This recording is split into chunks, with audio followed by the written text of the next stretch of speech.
What? Clam Up, it's called. Yeah, that's a good one. Hey, fun trivia. You know what the clam opener is? The clam opener. Invented by William Fraser in 1937, it was patented in 1938. It is a device that easily opens steamed clams and retains all the clam juice. Uh-huh. Yeah, the things you learn here, huh? February 17th, 1952.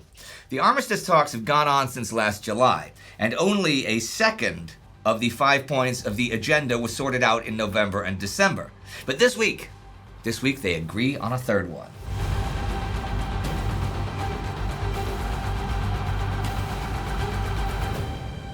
I'm Indy Neidell, and this is the Korean War.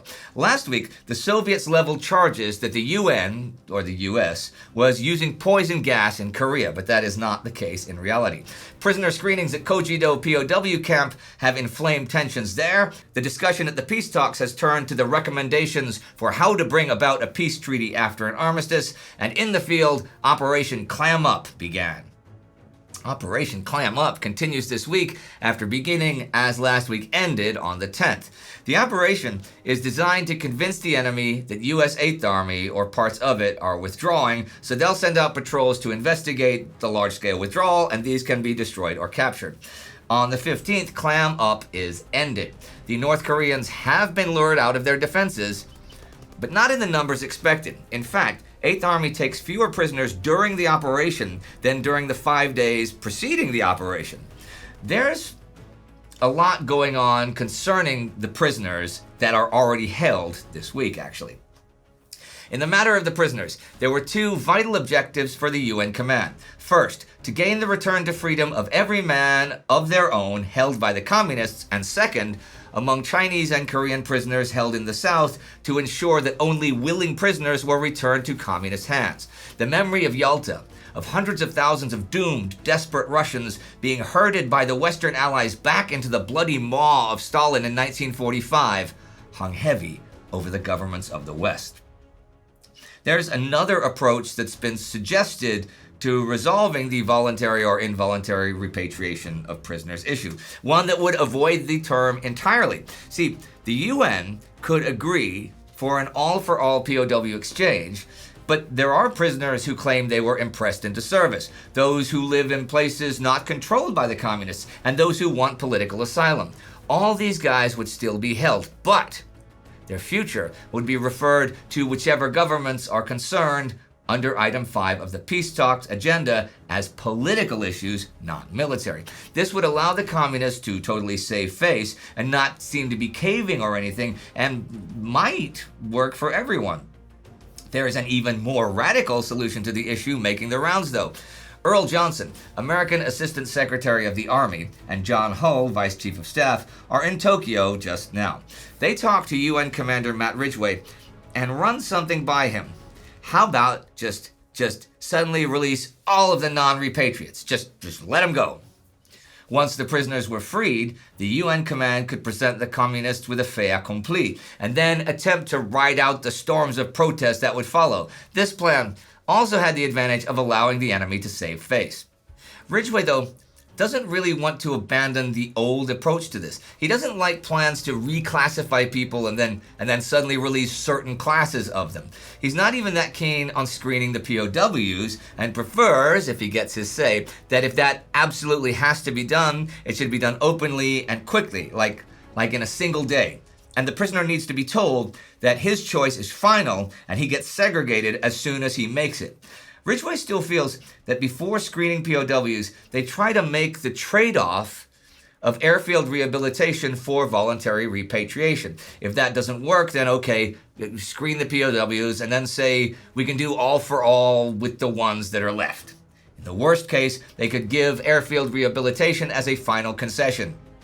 Ridgway's chief objection to the ideas advanced for the release of the prisoners, who indicated that they would forcibly resist repatriation, stemmed from his belief that subterfuge at this time would nullify the prestige that the UNC had won in supporting voluntary repatriation. He feared that the UNC might be accused of treachery and deceit, such as had characterized the enemy's dealings, and that the lives of the prisoners in communist hands might be endangered. As for the Item 5 proposal, and counterproposal from last week.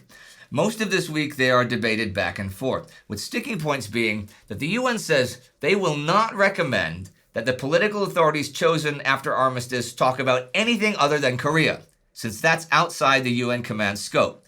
The communists countered by claiming UN command does not, in fact, represent all of the United Nations. So using that term spoils the argument. To which the UN side responds, the Chinese volunteers fighting with North Korea do not represent the People's Republic of China. So how about they just drop all references to specific governments in the recommendations they decide on?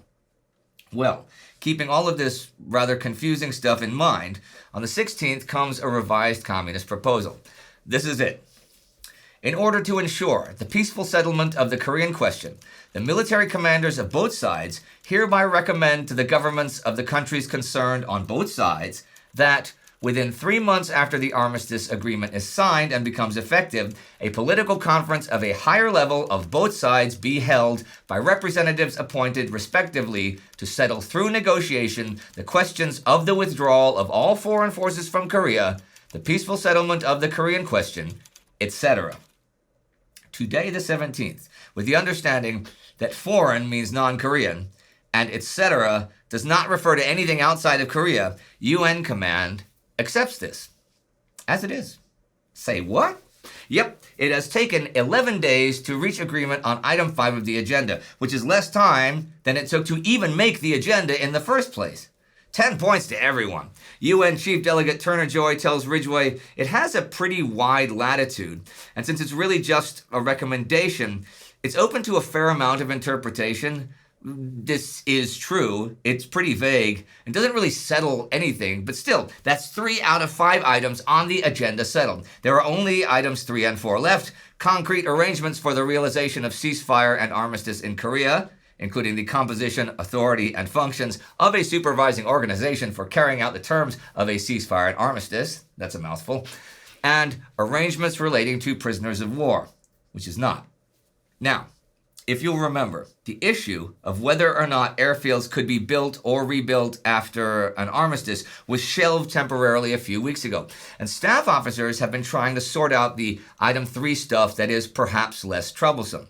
There are 4 main areas that the UN delegates think need addressing: the rotation of troops in and out of Korea, how many ports each side will be allowed to use to do this rotation, who, how many, and from what countries will the supervising and inspection teams that will try to make sure both sides play fair be composed of, and control of the coastal islands.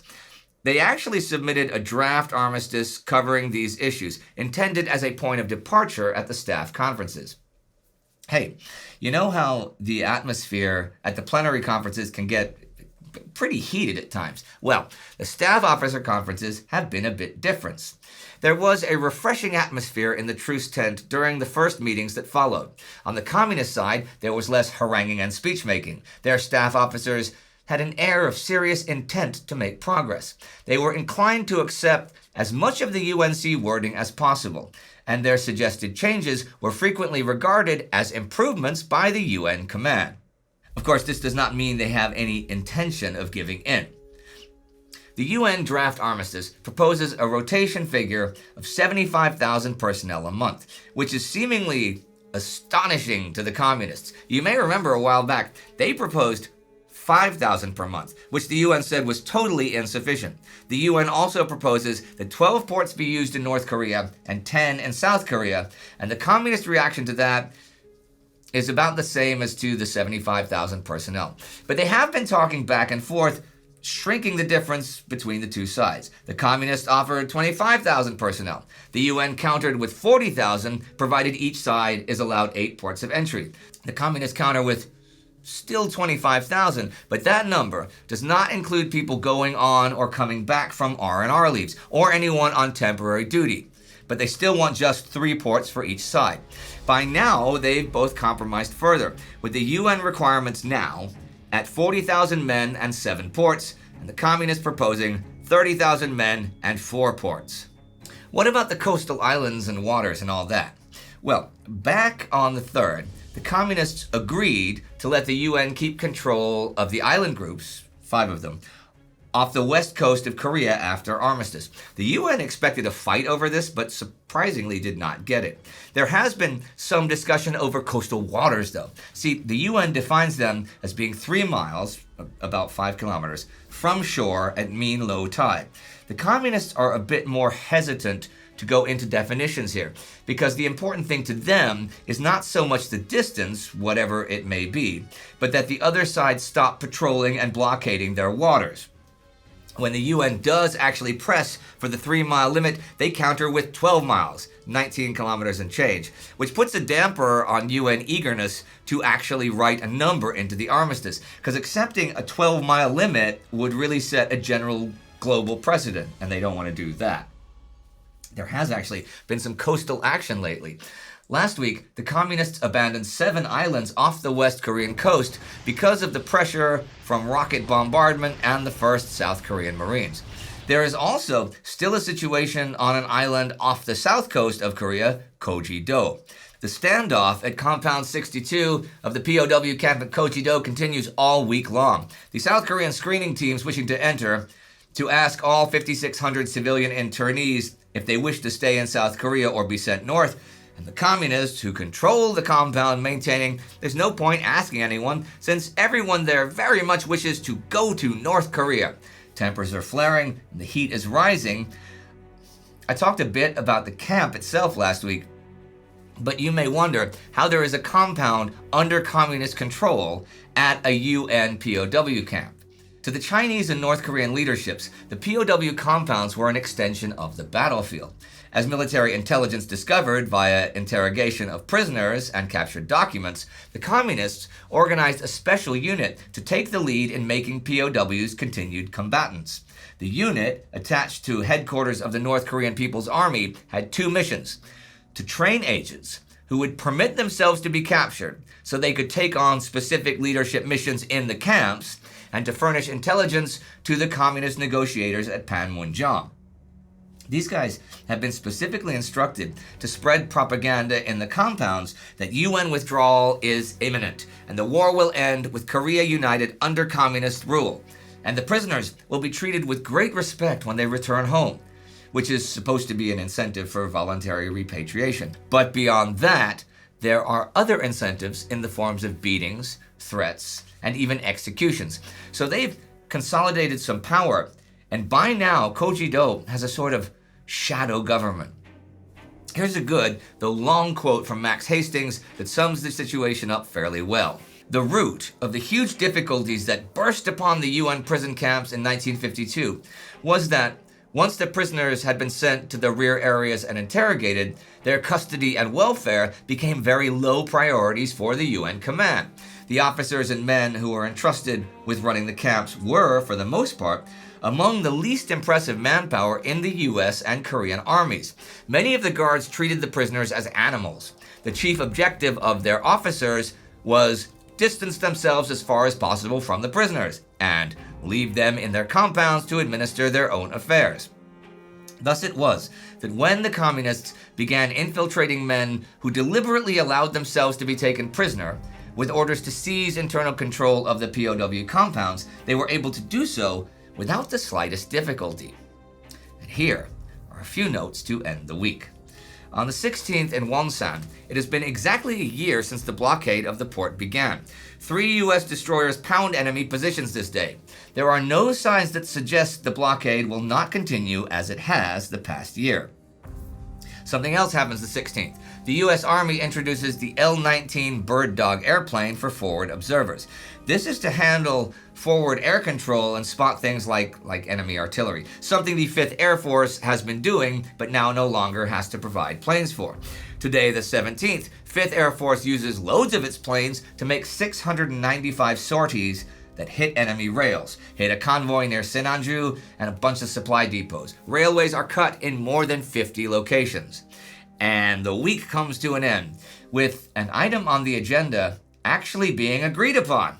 But still ever more questions about POWs, and ever more tensions in the perhaps uncontrollable Koje-do camp. Kind of a happy day though, right? A 3rd item on the agenda sorted out and only 2 left to go. They seem to be headed in the right direction too. it can't take that long to do the last two, can it? Surely only a few weeks or months at the most, and then everyone can go home. Sure, it's a pretty happy day.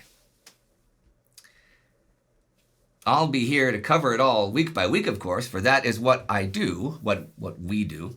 Bring light to often forgotten or overlooked parts of history. That's what Time Ghost does. And it is the Time Ghost Army that allows us to do this. You too can join the army at timeghost.tv or patreon.com. And Colin Skelton is the Army Member of the Week for this channel. Do not forget to subscribe. See you next time.